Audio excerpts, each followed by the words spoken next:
Hola, soy Víctor Fowler Calzada y hoy tengo una invitada especial.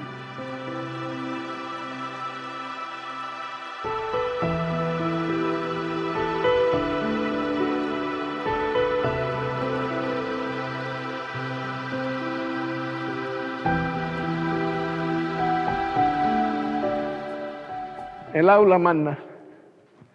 Aquí uno se coloca bajo una especie de protección de la ciencia, de la grandeza del conocimiento, Finlay, las grandes frases. A mí particularmente me gusta esta, de Cicerón, que es de las Filípicas, esa que dice que cualquiera puede errar, pero que solo el ignorante persevera en el error. Ah, bueno, y es una frase que tiene mucha vigencia ahora mismo. Y tiene mucha conexión con lo que veníamos hablando de la manera en la que Fidel enfrentó este problema, de lo que hoy día ya sí entendemos con claridad que es una crisis que está viviendo el mundo con respecto a la posibilidad de destrucción a partir del aumento de los daños ecológicos. Y bueno, ese es tu tema. O sea, yo escucho, tú eres quien se va a desarrollar. El discurso de la Conferencia de Naciones Unidas sobre el Medio Ambiente y el Desarrollo de 1992 en Río de Janeiro. Entonces tenemos que buscar un lugar donde sentarnos, donde tú puedas expandirte. Bueno, dígame. Bueno, vamos a buscar, vamos a caminar aquí a ver qué hacemos.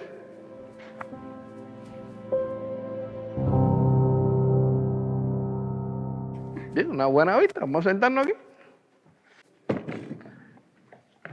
Entonces, Lo que te iba diciendo sobre el discurso. a ver. Imagínate que ese discurso abre con la siguiente frase. Una especie biológica está en riesgo de desaparecer por la rápida y progresiva liquidación de sus condiciones naturales de vida. Esa es la entrada de Fidel. Originalmente, por supuesto, ni el tema del cambio climático ni las cuestiones medioambientales habían sido una preocupación para la comunidad internacional. De hecho, hasta 1968 no es que se incluyen los temas medioambientales en un punto del programa de la ONU, y también se acuerda la celebración de la primera cumbre de la Tierra que tuvo lugar en 1972 en Estocolmo y que todavía se llamaba Conferencia sobre el Medio Humano, síntoma de en donde ponía el énfasis, ¿no? Y ahí, bueno, ahí se habló del cambio climático, se menciona, pero por supuesto tampoco era un tema central. No es hasta la década de los 80 que todos estos efectos de la contaminación atmosférica, como por ejemplo el desgaste de la capa de ozono y el aumento de la temperatura media global, se vuelven más evidentes y acuciantes, y entonces sí toman preponderancia en los estudios científicos y en el debate público. Y así es como llegamos a la cumbre de Río de Janeiro, donde Fidel lanza su advertencia sobre el peligro para la vida humana. Y de hecho no era la primera vez que hacía este tipo de advertencias. En la sede de Naciones Unidas había hablado sobre el peligro que entraña la carrera armamentista para la supervivencia humana. Esta coincidencia no es tan casual porque la única vez que la humanidad ha vivido una situación tan amplia y crítica como es la crisis ecológica fue durante la Guerra Fría, con el peligro de un holocausto nuclear que hiciera inhabitable gran parte del planeta. Claro, ahí hay una diferencia importante, que esta hecatombe nuclear es una posibilidad entre muchas que desaparece si se logra contener la violencia geopolítica internacional. Sin embargo, para que ocurran los peores escenarios de la catástrofe climática, basta con que no hagamos nada, lo dejemos todo como está, porque no es algo que pueda ocurrir, es algo que ya está ocurriendo ahora mismo.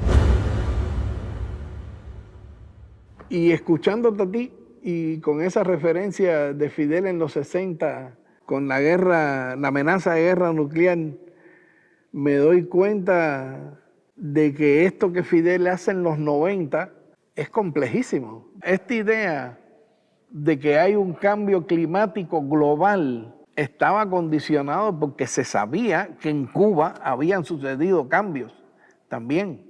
No en vano, uno de los grandes compañeros de Fidel, y muy especialmente durante esos primeros años, Antonio Núñez Jiménez.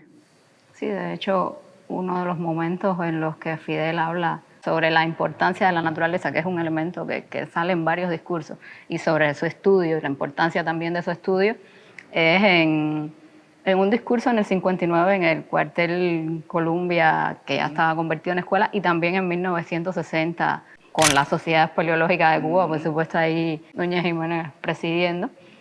O sea, que era algo que ya lo venía tratando, pero es realmente en Río de Janeiro cuando por primera vez hace no referencia ya al dominio de la naturaleza como una fuente de desarrollo, sino a la necesidad de una relación sostenible entre humanidad y naturaleza. Por eso es que pasa a tener una concepción ecologista, ¿no? De anticapitalista, ¿no? De su ideario anticapitalista pasa a una concepción ecologista, o lo abarca, ¿no? Es que...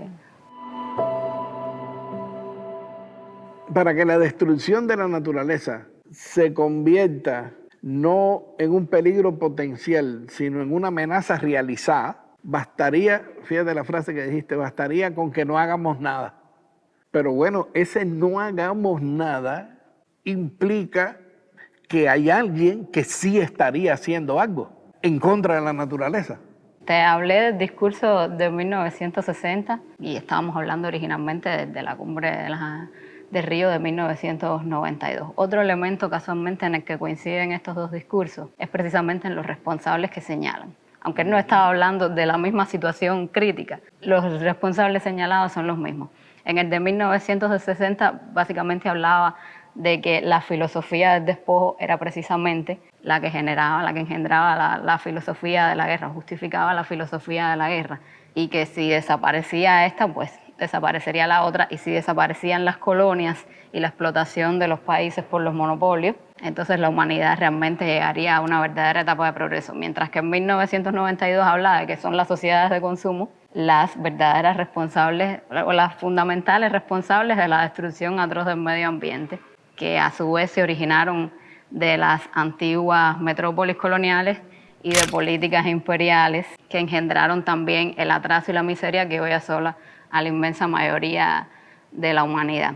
Precisamente estos elementos a los que se refiere el consumismo y la división internacional del trabajo en un sur pobre y agrícola y un norte industrializado y contaminante, y que además es lo que ha sido prefigurado por la historia del despojo colonialista e imperialista, son además manifestaciones inevitables del modo de producción capitalista. Una importante especie biológica está en riesgo de desaparecer por la rápida y progresiva liquidación de sus condiciones naturales de vida, el hombre. Son unas polaridades, ¿no? Pero tú tienes riqueza, tienes pobreza. O sea, tienes mano de obra de baja nivel que produce, tienes mano de obra igual en los países de los capitalistas, pero con alto nivel de consumo.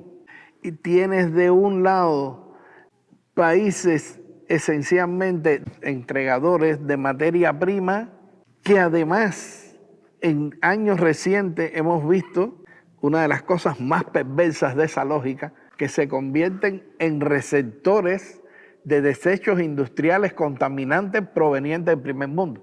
Y entonces países del primer mundo contaminantes no solo contaminan en el primer mundo, no solo contaminan de manera general, por ejemplo, la atmósfera, sino que contaminan de manera, por decirlo así, mecánica, enviando desechos industriales a países del tercer mundo, que funcionan como almacenes. Eso tiene que ver con la deuda ecológica, que es un elemento que menciona también Fidel en su discurso bien breve de 1992, que tiene varios elementos, no es solo la contaminación atmosférica. Como ya habíamos hablado de que todos estos procesos, la contaminación, la destrucción del medio ambiente descontrolada, empieza realmente con el colonialismo. Ya con el colonialismo empieza el sacrificio de los bosques, etcétera, que como quiera que sea modifica el clima local, porque la vegetación influye en la temperatura y los regímenes de precipitaciones. Pero ya con la revolución industrial, segunda mitad del siglo XVIII, empieza la modificación del clima global, a partir de que se empiezan a usar los combustibles fósiles como fuente principal de energía, que lo que hacen es que al quemarse envían dióxido de carbono a la atmósfera, que se acumula ahí, puede permanecer además ahí entre 1 y 2 siglos, y esto es lo que ocasiona que se aumente el efecto invernadero y que aumente también la temperatura media del planeta, que es lo que se le llama calentamiento global o cambio climático antropogénico. ¿Esto qué significa? Que los países desarrollados, que llevan, que sé, más de 200 años en un proceso de producción industrial, son responsables de casi el 70% de toda la contaminación por gases de efecto invernadero, aun cuando hoy países como en vías de desarrollo como India y China arrojan una cantidad considerable y creciente de gases, o sea, de contaminación a la atmósfera, pero realmente hablar de emisiones, o sea, de fuentes territoriales de emisiones de contaminación en el capitalismo globalizado y neoliberal no tiene mucho sentido. A pesar de que 195 naciones han ratificado desde 1992 el Convenio Marco de Naciones Unidas sobre Cambio Climático, que establece una responsabilidad diferenciada y mayor para los países desarrollados, hoy, cuando miramos, tal parece que los países desarrollados han cesado de aumentar sus emisiones carbónicas. Sin embargo, las emisiones carbónicas no han parado de incrementarse a nivel global. O sea, ¿a qué se debe este desplazamiento? ¿Acaso los países subdesarrollados, los países pobres, han desarrollado sus industrias locales o algo así? Por supuesto que no. Al contrario, la brecha de desarrollo entre países también se ha incrementado. Y lo que sucede tiene que ver con la deslocalización y la externalización en la globalización capitalista, que es característica de la globalización capitalista. Bueno, básicamente es que las transnacionales están exportando su impacto ambiental y también sus estilos de vida consumistas al tercer mundo. Porque el pensamiento de Fidel es tan complejo, tan multidireccional, en la idea de que existe un mundo organizado en función de la desigualdad, de que existe un mundo en el cual hay países consumidores extractores de materia prima de otro mundo que es históricamente empobrecido y que está estructurado en función de satisfacer las necesidades de las industrias de esos grandes países, si le quieres decir así. ¿Qué impacto tú crees que tuvo ese discurso de Fidel del año 92 en sentido global y en sentido personal, es decir, de él? Bueno, sí, es un tema que siguió tratando en varios discursos posteriores, que de hecho era importante, o sea, tuvo un impacto que fuera el que hiciera esos reclamos, además vinculando el tema de la crisis ecológica, la vulnerabilidad medioambiental con la pobreza y el subdesarrollo, y que precisamente la condición de pobreza crea unas condiciones de vulnerabilidad, precisamente eso que estábamos hablando de los residuos tóxicos. Existen convenciones como las de Basilea, pero realmente un país pobre no puede escoger, no puede decidir, porque además eso se paga, la exportación de residuos tóxicos se paga. Algo parecido ocurre con el tema de los derechos sobre la diversidad biológica. En el convenio sobre diversidad biológica también está estipulado que los derechos los derechos sobre esta riqueza pertenecen a las naciones de las que son originarios, pero igualmente las transnacionales con los derechos de propiedad intelectual se apropian de ella, porque en los países del tercer mundo la propia condición de pobreza implica una precariedad que hace que no existan legislaciones ni medioambientales ni laborales tan estrictas como en los países desarrollados, porque simplemente están escogiendo entre el salario más miserable y no tener en absoluto ninguna fuente de ingreso, ¿no?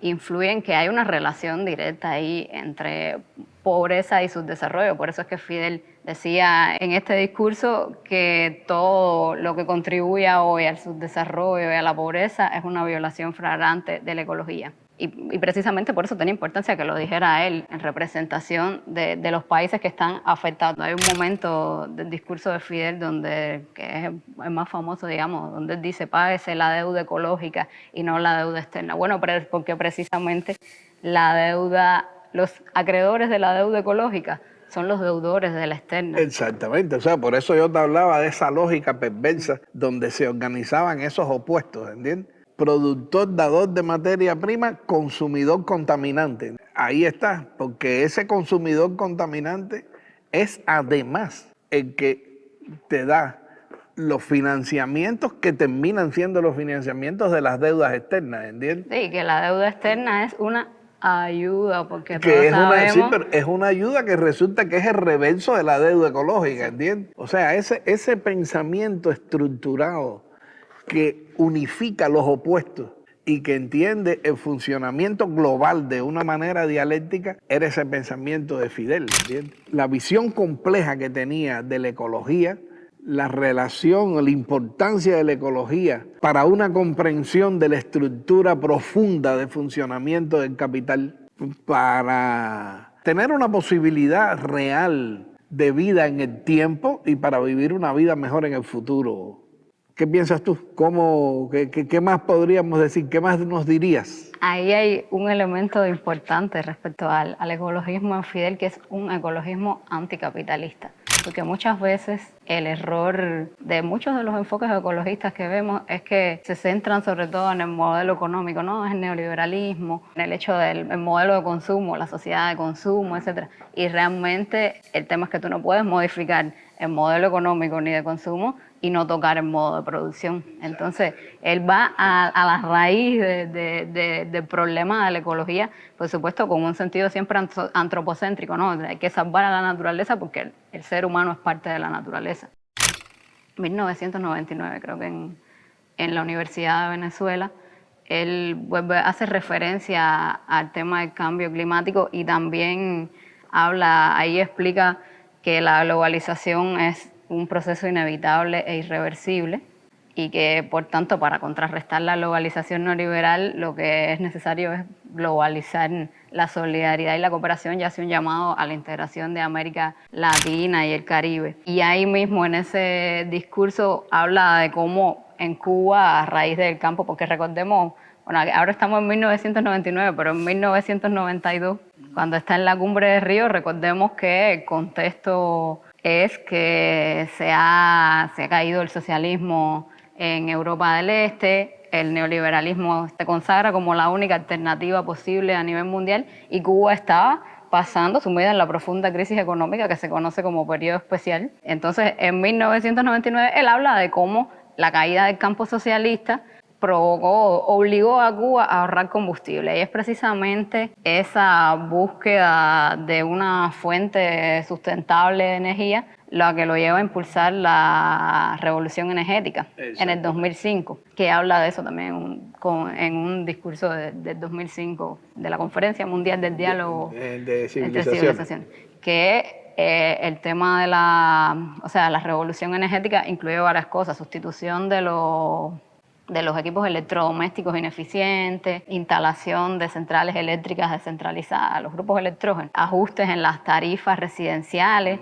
Tiene un alcance social importante porque es que tú vas a subsidiar a los grupos de bajos consumidores y vas a gravar el precio para los altos consumidores. O sea, ni este esfuerzo fue suficiente porque también hay que tomar en cuenta que en un mundo globalizado donde la hegemonía la tiene el capitalismo, la imposición de sus patrones de consumo y de sus paradigmas de éxito siempre va a estar ahí. Bien, lo cual significa que en esas batallas continuamos hoy. Claro. Continuamos en esas batallas. Y hoy más que nunca. Y hoy más que nunca, y en las batallas de la ecología. Felicidades. Ha sido muy lindo y este es un tema sobre el que tenemos que seguir conversando. Hay que volver y hay que regresar a todas las advertencias y a todas las propuestas que nos dejó Fidel. Sí, yo creo que ahí lo que es importante, un poco para cerrar y que tiene que ver con toda la idea de Fidel, es que ahora mismo la superación del modo de producción capitalista, del sistema capitalista, no es una cuestión solo ya de justicia social, sino que es una cuestión de supervivencia. Exactamente. Muchísimas gracias. Bueno, un placer. Bueno, entonces, retomando la frase en latín del aula magna, ¿crees que la humanidad permanezca en su error o logre enmendarlo? Bueno, la ilusión, el deseo, es que logre enmendar el error.